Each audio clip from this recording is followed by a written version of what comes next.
वैसे ही हमारे सिख भाई है, हमारे हिंदू भाई है, और जो भी समाज के लोग हैं वो भी अपने धर्म अनुसार चल सकते हैं।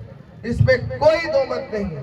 यही इस मुल्क की खूबसूरती है, और इसी को बचाना, इसी को आगे बढ़ाना, ये हम सब की जिम्मेदारी, जो समाजी और सियासी और जो भी लोग हैं। क्योंकि आज अलग अलग तरह से उसी संविधान ने ये ताकत दिया है, उसी संविधान को अलग अलग तरीके से कमजोर करने की कोशिश होती है, अलग अलग तरीके से जबरदस्ती चीजों को थोपी जाती है। तो ये जो लड़ाई है, ये जो देश में लड़ाइयाँ चल रही है, विचारधारा की लड़ाई, अपने अपने विचारों की लड़ाई, इसी पे है कि हमारे संविधान ने जो हमें ताकत दिया है उसी को आगे बढ़ाना है, उसी को ताकत देनी है।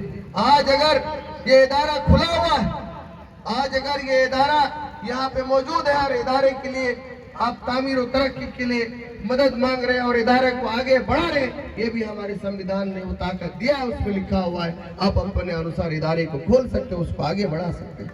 तो यही इस मुल्क की खूबसूरती है। मैं इस जिम्मे में एक दो बात कहना चाहूंगा कि साथियों, दोस्तों, बुजुर्गों, इलाका बहुत पिछड़ा हुआ है, बहुत पसमानदा है। हम बाढ़ से झेलते हैं, ये सब तो है ही, ये सुखाड़ से झेलते हैं। साथ ही साथ जो हुकूमत है, हुकूमत की नजर हम पे उस अंदाज में नहीं पड़ती है कि हमारा इलाका तरक्की हो, हमारा पीछे पसमानदा इलाका आगे की तरफ बढ़े। इसके लिए आवाज की जरूरत है, इसके लिए हिम्मत की जरूरत है, इसके लिए साहस की जरूरत है, और इसके लिए आपके साथ की जरूरत है, सभी एकजुटता की जरूरत है। हम देखते हैं कि इस इलाके में हमारे पास कोई डिग्री कॉलेज नहीं है, इतना बड़ा इलाका है। हम देखते हैं कि हॉस्पिटल अच्छी, जिस अंदाज में हॉस्पिटल होना चाहिए वो भी नहीं है। हम देखते हैं कि हमारे बच्चे, हमारे नौजवान बड़ी तादाद में पलायन करके दिल्ली, मुंबई, हर जगह जाते हैं, छोटे छोटे काम करते हैं। कोई इंडस्ट्री, फैक्ट्री नहीं है कि लोग यहाँ पे रोजगार पाए। बाल बच्चों को छोड़ के छोटी सी कमाई के लिए बाहर जाते हैं। पढ़ाई के लिए समान व्यवस्था नहीं है। एक गरीब का बच्चा अगर वो भी पढ़ना चाहे अच्छी जगह पे तो उनके लिए व्यवस्था नहीं है। एक अमीर का बच्चा भी उतना ही हकदार है जितना एक गरीब का बच्चा है।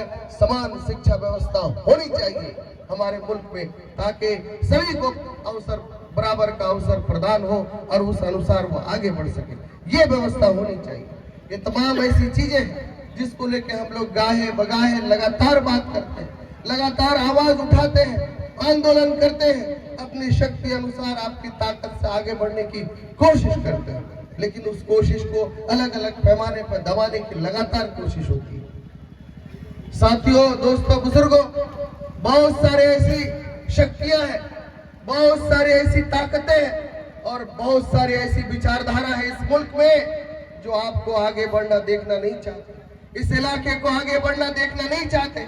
आपकी नई नस्ल, हमारे बच्चों और बच्चों को पढ़ना देखना नहीं चाहते हैं, उनके हाथों में कलम देखना नहीं चाहते हैं। उस विचारधारा के खिलाफ हमारी लड़ाई है।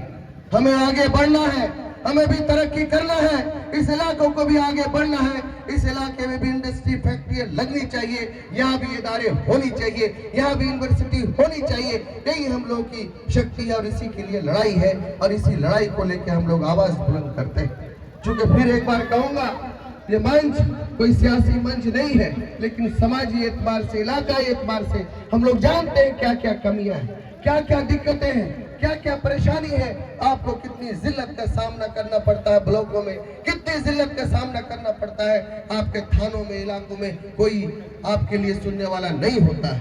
तो ऐसे मौके पे आपकी और हमारी जिम्मेदारी है कि सही फैसला लें, सही फैसला लें और मजबूती के साथ अपनी आवाज को बुलंद करने का काम करें, एकजुटता करने का काम करें, एक साथ चलने का काम करें। तभी आने वाले दिन में नई नस्ल के लिए बहुत मजबूत तरीके से आवाज बुलंद होगी और उनके लिए काम भी होगा। चूंकि मौलाना जर्जी साहब यहाँ मौजूद हैं और हम लोग सब उनको सुनेंगे भी। मुझे एक अर्क आइटम में जाना है, फिर 5 बजे सुबह जो है बकिया सुखाई के लिए जाना है। जो जानते हैं कि नदी के उस पार एक पंचायत है, वहाँ कल दिन भर का कार्यक्रम है।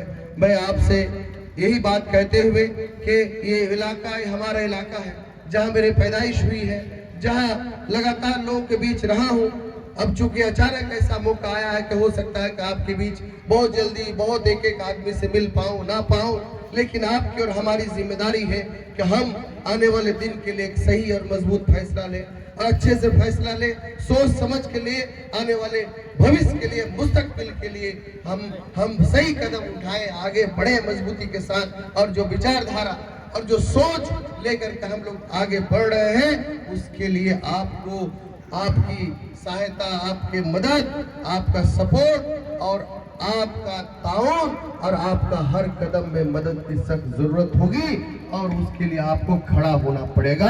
मैं इन्हीं बातों के साथ अपनी बात खत्म करता हूँ। बहुत शुक्रिया। अस्सलाम वालेकुम। बहुत बहुत शुक्रिया। ये